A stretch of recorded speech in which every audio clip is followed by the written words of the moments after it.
Hello, everyone, and welcome to another session of our Serial Content Bootcamp. As we're waiting for all of our folks to continue to trickle in, I have come into a very new setting for you today to continue to inspire your work. So I have borrowed my very best friend's basement. You can see that I have the beautiful overhead lighting, which gives me the halo. And it feels a little bit like so many basements that I spent time in as a kid. But what you see behind me on these shelves are my best friend's epic Transformers collection.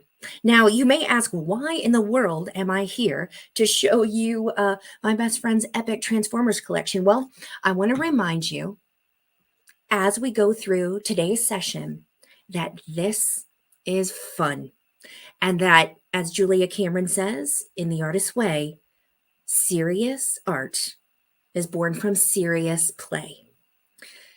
Doing serial content on Kindle Vella is a unique opportunity to be able to engage with your audience in a way that usually we've only done with beta readers, with our friends and family or people close to us when we send them a whole manuscript. And even then, we're sending them an entire piece that we've already written on our own for their feedback. But with serial content, you have the opportunity to have a lot of fun and engage directly with the people who want to read your story. Find out what they think about your characters. What type of setting do you want to go to next? So remember, as we go through all of the logistics here in week 2, how to create a writing habit, I want you to remember that keep it fun, keep it playful. And if you happen to forget, you'll see the Transformers behind me. So let's get started. We're on week 2, which is developing a writing habit. So this week is all about logistics. Because as you remember from session 1, it's incredibly important for serial content that you post on a regular schedule. You want it to be predictable. And what we know is that it's best to post weekly or even bi-weekly. Now, if you can't do something like that, that's still okay. As long as you post at a predictable schedule every other Tuesday, great. At least your audience knows when to expect a new piece of work from you so that they can make sure they have time to read it. Because as you know, with your favorite TV show, with your favorite podcast, or even with your favorite serial piece, you get really excited for a new episode and you want to be able to have your readers build up that feeling of anticipation. So, all right, if this is really fun and I'm going to be posting every week, why should I make a plan? It's like, as you know, we're going to continue to talk about whether you should outline or not outline, but you've got to think about the final goal, the vision that you have for this particular project. Oops, sorry, I made that too small. The vision that you have for this project. Because why should you have a plan? Is because you need to deliver that anticipation to your readers. You need to deliver something to them that they look forward to and that moves along in a logical way, that has character arcs, plot arcs, that is connected in a way that gets them invested in your characters. So what you need to think of is, this is going to take time. This is going to take me sitting down to write every single week. How are you going to block off that time? Let me tell you, as most of you know, as accomplished writers in your own right, a lot of things get in the way. Dishes, kids, pretty much you can find any reason not to write, and I've thought of them all. So to really get yourself to sit down, you have to think of, what is your why? So I want you to take a minute and think about that for yourself. Either jot it down on a notepad, type it in the notes on your phone. What is your why? What's the vision for you when you finish up your first serial story? Are you really looking to connect with new readers? Perhaps you're envisioning someone closing their computer at the end of your serial content and thinking, "Ooh, I've got to go and buy their book." Perhaps you really want to get to know your audience more. Who are they? What more do they want from you? That's something that could be your why. Maybe you really want to stretch your writing muscles. All right. So, write muscles, draw a picture of yourself flexing your creativity. You have to think, what is your why? It should be personal to you. It should be something that can continue to motivate you throughout the entire process of writing your serial content. Because again, you have to do it on a predictable schedule if you really want to harness the power of serial content and the readership that it can bring. All right. So think about what that is. Now, I want to talk a little bit about your brain. So, we know that it's really difficult to create a new habit, and a writing habit is absolutely no different. And if you're like me, some things they just don't change. When you have your why, when you know a reason why you're passionate about this project, then you can start to harness your brain and our little friend dopamine. So we know that dopamine is one of those wonderful neurotransmitters that rewards us for doing something great, for doing something good. But what I really use it for writing, and what I'm going to talk to you about today, is that it doesn't have to be a big thing to release dopamine in your brain, keep you coming back over and over again to get that reward of, "Ooh, I finished my cereal. Ooh, I feel really good about this. Hey, I like this. This is pleasurable for me." All you need to do, look here in the corner of my slide, make small goals and then complete them one by one piece at a time. And serial content lends itself to this already because you are working on small goals and you're working on small pieces of time, just small increments, small installments in episodes week by week. So you have a really great opportunity to reward your brain with dopamine and really get you excited about writing this type of content. So as we go through the rest of this session, I want you to think of how you can piece this out, tiny little goals. And then when you complete that goal, make sure that it gets a highlight, that it gets a check mark, that you give yourself a physical pat on the back, or maybe buy yourself some really cool stickers. Anything to keep it fun, keep it creative, and to trigger that dopamine release in your brain. Here's what I have planned for you. This is what I'm going to do for my serial content, and it's based on the hundreds of authors and their feedback that have gone through the Book Creators Program. So an average is 700 words per hour. A writer can write 700 words per hour. Of course, this is going to ebb and flow based on the content, what kind of mood you feel in, etc. But let's take that as an average. Now, what I really, really want you to do is to get a time block. All right. I don't want you to work too little on your serial content, and I don't want you to work too much. There's a point where you have to say, "Stop, this is my installment for this week," and we're done. All right. So this is how I'm going to recommend you time block this. All right. And you can let me know what you think. So here's how I've broken it up.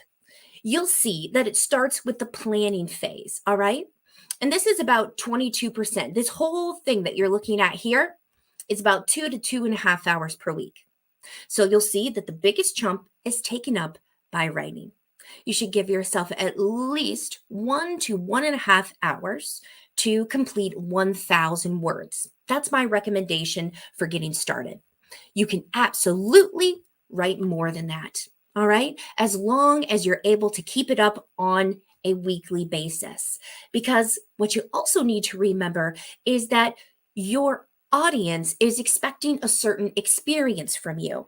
They're planning out time to read and engage with your content. And if one week they can read what you've written in 10 minutes, but then the next week you've, written something that's 5,000 words and it takes them a lot longer, they don't quite know what to expect. You want your serial to feel like slipping into a pair of cozy slippers. Now it can still be fun, entertaining, exciting, but you want them to know what the framework of the experience is going to look like as they continue to follow your serial. All right. So, my recommendation is start with 1,000 words, but decide what fits best for you and stick with it. Okay. So, if we've got 700 words per hour, you should be able to time box an hour of strict writing time. So you give yourself that chunk of planning. That's about 30 minutes, 30 to 45 minutes for planning. If you're a creative author, I think you can probably fit that in there because you're looking at some simpler character arcs. You're thinking about the particular problem in that story that you want to present and then solve. You're thinking about any hints that you want to put in to a greater climax. If you're a nonfiction author, this planning phase might take you a little bit more time if you're writing a particular piece where you have to do a little more research on. Remember in our first session, I mentioned that if you're writing nonfiction and this is your first serial story, try and pick something that you are already passionate about, that you're already an expert in, so that you don't need to put in a great deal of research, which might slow your weekly writing down. All right. So about 30 minutes for planning, then you've got about an hour and some change for writing. Then you need to plan for editing. Now, for your editing, you've got, again, another 30 to 45 minutes. This is self-editing. We are going to talk a little bit more about this. Oh, sorry, I had special slides for this, and look at this. I didn't even go through them. So planning, we're going to discuss this more in week 4, the planning phase, the writing phase. We're going to discuss hook, body, conclusion, cliffhanger more next week when it comes to writing your first 3 installments and the editing phase. All right, so this is where you're doing it yourself. We are going to talk about this a little bit more. I want you and highly recommend using a grammar checker. Sure, you probably have all of that good stuff in your head, but I still find a grammar checker just a lot faster than going through it. I personally use Grammarly. You can also use Pro Writing Aid. Any of those things, I use all of the free features on Grammarly, and it works great. Next thing I want you to do when you're editing is read it out loud. Read it to another person or just read it to yourself. You can read into a recording device like your phone and then hear it back because you can catch a lot of style mistakes if you read it out loud. I want you to make final tweaks. Again, this is why we're time boxing this, because you can't afford to try and be a perfectionist about this. You want to continue to have fun. Here's our transformer reminder. We want to continue to have fun with this and know that this is a way to connect with your audience, and they're looking for that sense of connection with you. And so in your 2 to 2.5 hours that you're earmarking every week, when that time ends, you need to stop. All right. Give yourself that hard stop. It does not need to be perfect. It needs to communicate the story. And if you've gone through a grammar checker and read it out loud, the good news is it's probably in really strong shape. The biggest piece of advice for how to write a serial is to always write forward. Unlike when you're working on a novel, you can't go back. Once you've published an episode in an installment, it's out there in the stratosphere. You can't go back into your Word document or into Scrivener and decide that you want to make a change. You always have to continue writing forward. So after you finished your first installment and you're starting to write more and more and more, remember, we're going to talk about all of these things more in depth. But as you're starting to write, you have to know that if you've seen a problem or you encounter something in an episode that's already been published, you need to write forward. You need to think about perhaps embracing that as a creative challenge, as a really interesting way to allow the story to go in a way that you never expected it to go before. Or you need to find a creative way to solve that problem in another coming episode or installment. But you are always forward thinking. You are always writing forward. And finally, feedback. So you have the opportunity to draft an author's note, and you can receive reader feedback as they're going through your installment. As we talked about last time, you'll also be receiving thumbs up, or some of your readers might choose you as their favorite story of the week. Now, I really recommend that you take this reader feedback and try and use it. Yes, you could outline and try and write every installment in advance. You could absolutely do that, and there's nothing wrong with it. However, I do think that it misses one of the big marks of writing this type of content and engaging with your audience in this way. And that is to have the readers have input, to be able to have them steer the story in some type of really interesting, incredible direction that makes them feel invested in your characters, in your story world, in you as an author, in a way that they have never felt before. So I have planned in an opportunity during that time block time for you to look at feedback. But remember, you've got to stop at some point. People might continue to give you feedback even after you're ready to publish the second episode. So once you've finished your 15 or 20 minutes to look at reader feedback, you're going to stop and know that this is it. This is the end of my installment. I can't possibly take in every message that's coming to me, but this is what I've decided to do. We're going to discuss feedback more in week 5. That little peace sign is to remind you to peace out, folks. Gotta go. Gotta publish this episode on time, even though you're all giving me great ideas. So remember, this is your weekly writing loop. All right? You can change it and finagle it however you want to, based on how fast you write, how much planning you think you need to do. But try and time block it and get into a rhythm.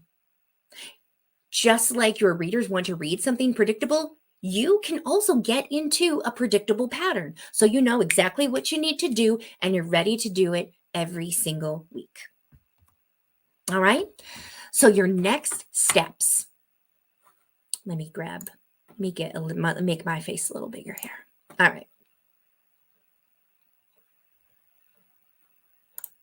Here we go. Okay. So your next steps. Number 1, you're going to see where a weekly writing loop can fit in your schedule. You're going to block off that time now on your calendar. Number 2, you're going to plan some small goals for each step for the planning, writing, editing, and feedback stages. Those small goals, when you complete them, you're going to make sure that you get a check mark, that you get a highlight, that you get a sticker. Something that helps your brain feel rewarded, release that dopamine, feel really good about what you're doing, and stay passionate about this long-term project. All right? You're going to complete those goals and you're going to be ready to go. All right, let me get myself back here. Okay, so I'm ready to take some questions. Please go ahead and add those right in the chat. Let's talk a little bit about what some of your ideas are, what you're wondering about this, and let's see where we go. Okay, here we go. Let me make this bigger here. All right. Jennifer asks, would you say it's best to write at least an episode ahead in case you have a rough week to stay on schedule? Jennifer, I think that sounds really smart. I think you could absolutely do that. And because you're planning this out in advance, if you have a week that you know is going to be rough, you can absolutely do that. And in that week, hey, if you're not able to take reader feedback, that's cool. You can't do that all the time. If an emergency happens and you can't write your episode, well, that's just life. We've got to take care of our family and friends and ourselves in that particular way. But if you do write an episode ahead, it might really help you manage any of those more unpredictable activities. If you have the time to do that, go for it.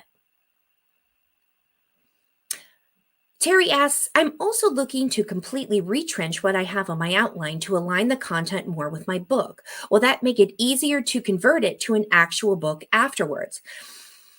Well, Terry, again, that's up to you. I think that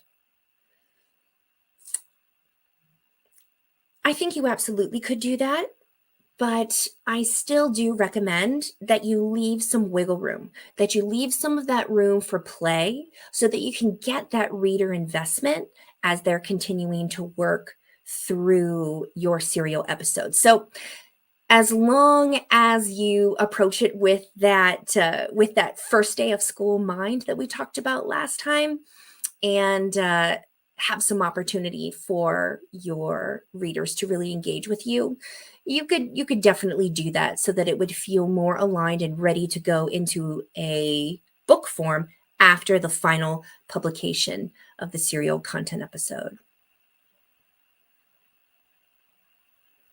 Yes, you can ask your audience questions in your author's notes. You can make comments to them. For example, if you are writing nonfiction and there was any type of error, or even if you're writing creative fiction and there was any type of error, you can, in a back episode, you can try and make sure that you make that clear and clear that up in your author's note. You can ask them questions, you can ask their advice. And it's just such an opportunity. It's a very rare and exciting opportunity to engage with your readers in ways that I'm very, very excited to do. So try to utilize that in whichever way you feel most comfortable. And you're going to do that through the author's note. And we're going to have an entire session dedicated to writing installments and your author's notes. Can we promote this writing on Vella through other social media?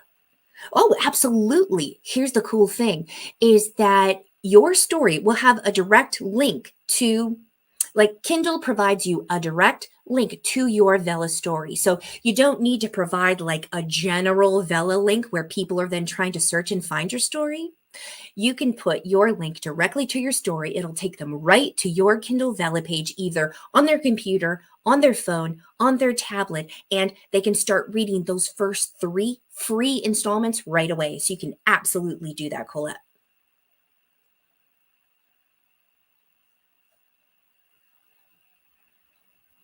All right. Do we have any other questions here? Finish adding any of your final thoughts here in the chat.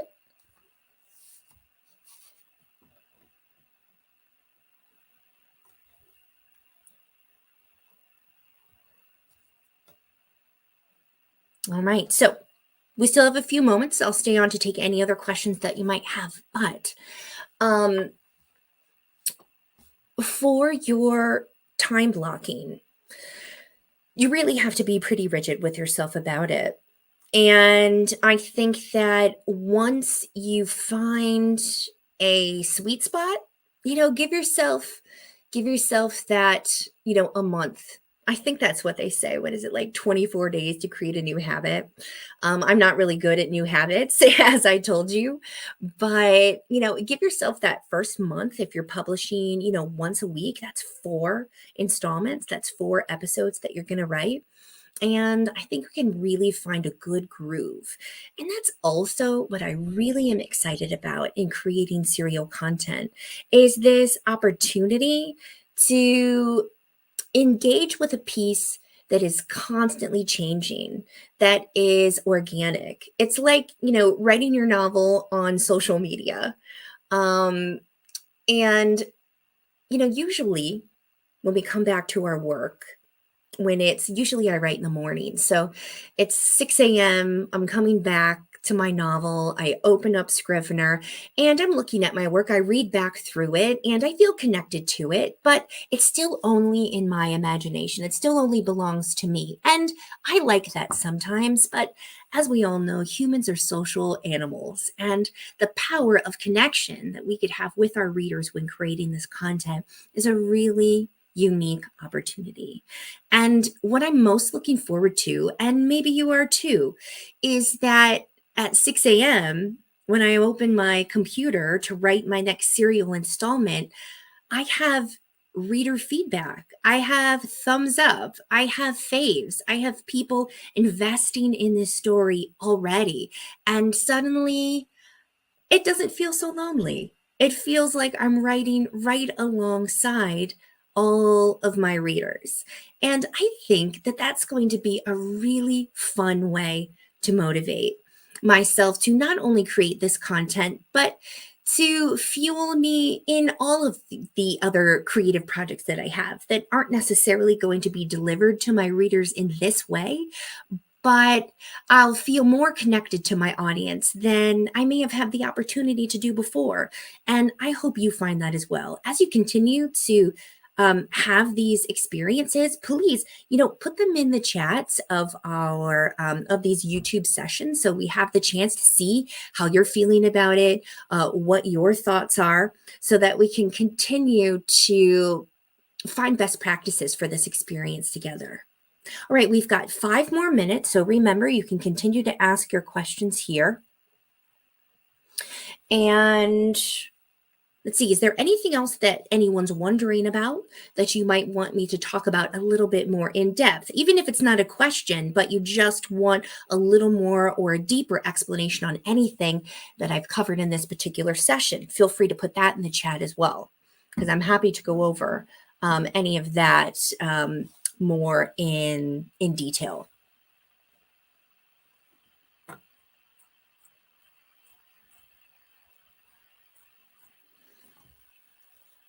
Does everyone think that you'll have the opportunity to publish on a regular basis? Does this make you feel nervous? Does this make you feel excited to really get into a writing habit that you've wanted to do for a long time?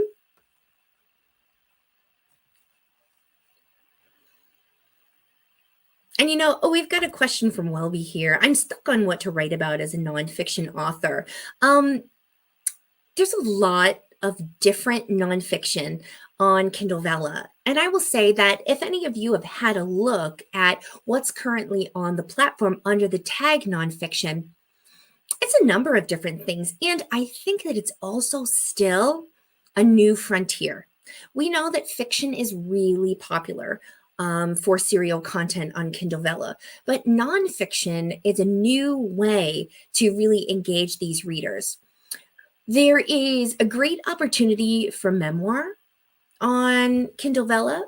One of my, if any of you have read Wool by Hugh Howey, which is a sci-fi novel, he's getting to know his audience more on Kindle Vella by writing a memoir about his life and childhood and how many times he has died in his lifetime already. Apparently a number of different near-death experiences. So if you go to Kindle Vella and search Hugh Howey, you'll see how he is connecting to his audience in a different way.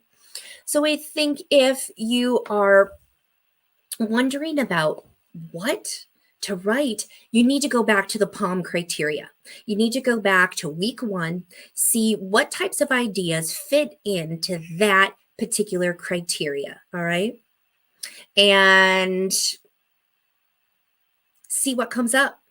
Got another question here. Is there a way to figure out the types of topics readers are searching for in nonfiction within Kindle Vella?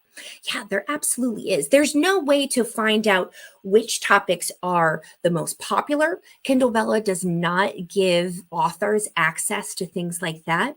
But what you can do is start searching different tags. So if you search one tag, for example, nonfiction, and then you look and scroll through all of the different types of nonfiction, find one that looks close to what you want to do, or just start exploring. Click into someone's story and see the other tags that they've used, and then click on that tag. What I did to try and decide what tags I wanted to use for my story is I just did a deep dive. I went down so many different wormholes in Kindle Vella to try and find out what tags were being used and There's ones that are super popular because you can see when you type it in that a lot of different stories pop up. And there are ones that are more obscure because when you click on it or when you type it in, maybe only one or two show up. So that, I think, is the strongest basis for popularity and which tags you should use that are really going to connect with your readers. All right, so we've got one more minute here. You mentioned last time that the sweet spot for an installment was about 2,000 words. Does that mean that we should double the goal time from our recommendation here? For 2,000 words, I think it's a good sweet spot, but to get started, I did create that particular time block for 1,000 based on the 700 average words per minute that most writers can accomplish. So, yes, if you want to do 2,000 words, you might need to double that depending on how fast or slow you write, how much planning time you're going to need. And I think that everyone is going to find what their perfect rhythm is. That's a beautiful thing about this, Ty, is that you're going to get into a rhythm. Give it a month, try and figure it out. A month would be either 4 or 8 installments, depending on how much you're planning to publish per week. And then by then, you should have a good idea of what your readers are looking for. You can also go to other popular stories that are under the tags you want or that are in categories that you think are very similar to yours and see what their word count is. Have a look at that and see what they're doing. How long are those? How short are they? Get a feel for what kind of readers are expecting in that particular type of scenario and see. All right, everybody. Thank you so much. I'm sorry I didn't get to everyone's questions, but I'll try to respond here in the chat to that later. It's been such a pleasure to be with all of you. And you know that here is your homework. Let me add it there. Here's your homework for the week, and I will see you next week. Have a great time writing.